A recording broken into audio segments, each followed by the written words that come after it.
సుధీర్ గారు, మీ నియోజకవర్గంలో మీరు ఆంధ్ర ప్రాంత వాసుల సంఖ్య ఓటర్లు ఎక్కువ మంది ఉన్నారు. మీరు ఇందాక అన్నారు తెలంగాణ ఏర్పడినప్పుడు వాళ్ళు ఏంటంటే యాంటీ కాంగ్రెస్ చేశారనేటువంటిది. If that is the case, అంటే టీఆర్ఎస్ని జిహెచ్ఎంసీ ఎన్నికల్లో అదే సెటిలర్స్, అదే ఆంధ్ర ప్రాంత వాసులు టీఆర్ఎస్ని గెలిపించడానికి కారణం ఏంటి? మిగతా పార్టీలను దూరం పెట్టడానికి కారణం ఏంటి? ఇప్పుడు అండి 2014లో టీడీపీ బీజేపీ అలయన్స్ క్లిక్ అయిపోయి హైదరాబాద్ జిహెచ్ఎంసీలో పరిధిలో అన్నింటిలో కూడా ఒక కనకారెడ్డి మరియు తలసాని శ్రీనివాసరావు, పద్మారావు తప్ప మిగతా సీట్లన్నీ కూడా టీడీపీ బీజేపీ అలయన్స్ గెలిచింది అన్నీ కూడా.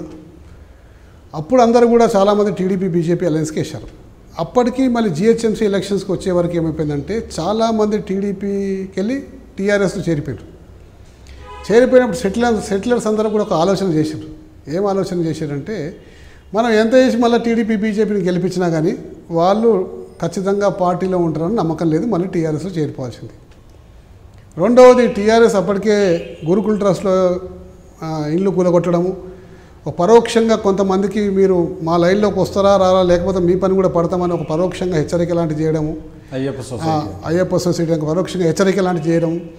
అలాగే ఈ ప్రాంతంలో సెటిలర్స్ కూడా వాళ్ళలో ఒక రకమైనటువంటి భయం ఏర్పడము.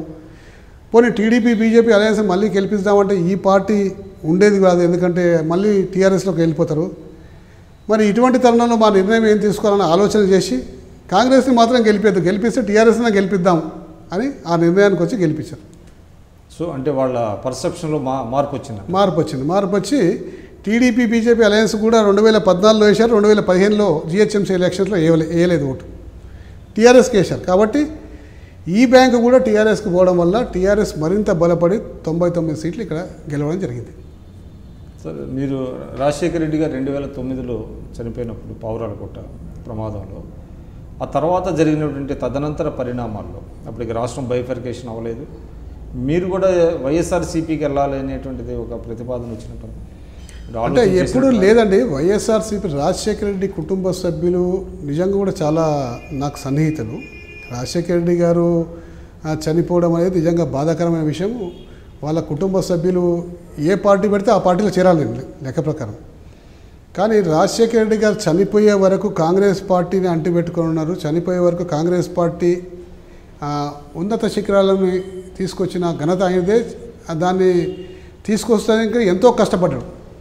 అటువంటి మనిషి చనిపోగానే మనం పార్టీ మారడం బాగుండదన్న ఉద్దేశంతో రాజశేఖర రెడ్డి గారి ఆశయాల మేరకే నేను కాంగ్రెస్ పార్టీలో కొనసాగిన.